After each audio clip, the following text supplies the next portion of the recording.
Hello and welcome to week 8 of the Just a Thought book group. This week we're reading 4 chapters, chapters 20 to 23.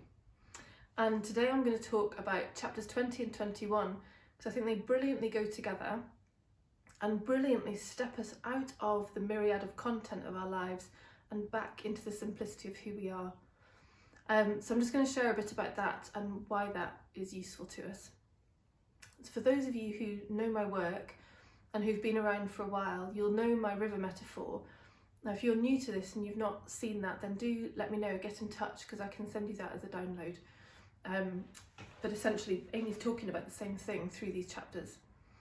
And what she's saying is how, in fact, let me begin with her quote, because that will probably set the context well. So at the bottom of page 124, when it comes to our human experience, looking towards how we all work and what all minds do changes everything. It orients us in the direction of a stable, universal process rather than temporary, fleeting form. So let's begin with that, temporary, fleeting form. So if you equate this to the river, but just think about it in your life if you don't know the river metaphor, here in the world of content, we see people and jobs and cars and children and pets and money and weather and everything.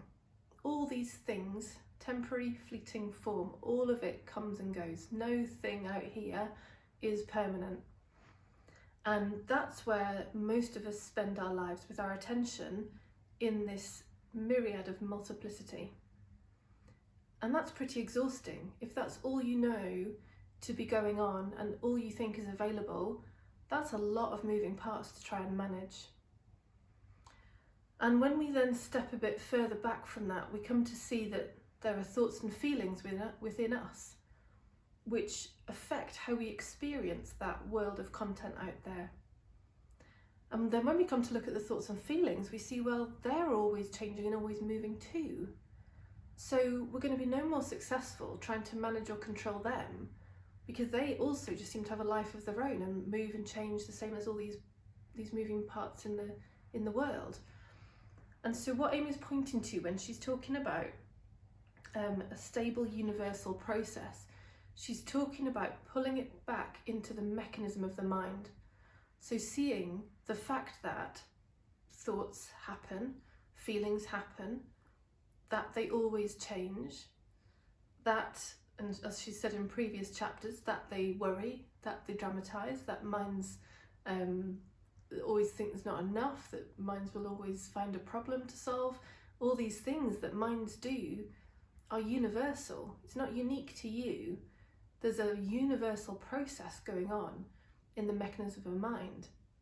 And a universal process in terms of if we're living life via a fearful mind, the world, that content looks terrible. If we're living life in just a pure flow and not with fearful thoughts being believed, we get a beautiful world. We get everything lining up perfectly, synchronously.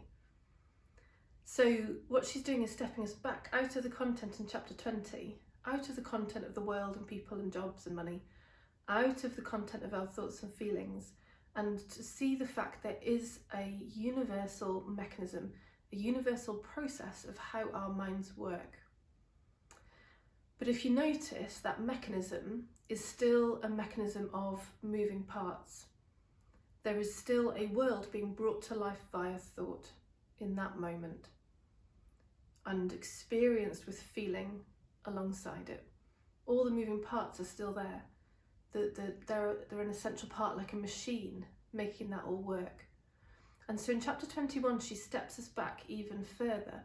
And so in the context of the river metaphor, she's stepping us right back upstream, actually to before the river even comes into form, stepping us right back into the space before thought, before experience, before anything. That space of formless essence, that space of awareness, of consciousness, of, what else might we call it, of pure energy. We can give it all sorts of words, into nothingness, into emptiness, whatever you want to call it, doesn't matter. It's the recognition, and the recognition actually within you, not an intellectual learning, a deep recognition within you that that is the only stable space available. Even though we can't see it, touch it, feel it, smell it, that empty space before all things is the only constant, the only permanence, the only thing which isn't coming and going, the only part of our experience which isn't changing. And so when we come out of content into the mechanism of the mind and then right back upstream into who we essentially are, that is settling. Because if you think about it, like if you're running around downstream here trying to manage and control and deal with all this stuff, that's a lot of stuff going on. When you come back to the simplicity and purity of who you really are, one thing happening and it's not changing and it's not affected by any of this content, that's deeply settling. It's deeply settling to know you're standing on solid ground. And now, from there, I can play in the world. Now, from there, I can do anything at this level of content. Because now I'm standing on solid ground, not trying to desperately deal with the content, believing that's all there is available. So if you've read these chapters, I'd love to know what you think. And as I say, I can send you the download to the river metaphor if you'd like that. And as always, if you'd like more content like this, then join the membership in Patreon, where you get some exclusive content each week. You get the resources that the live book group are getting, and you get the whole back catalogue. So you could go in now, you buy the book, go in now, search for Just a Thought, and you'll get all the resources that have gone with the book group. So if you like that, then the link for that is in the description too. Thanks so much for watching, and see you next week.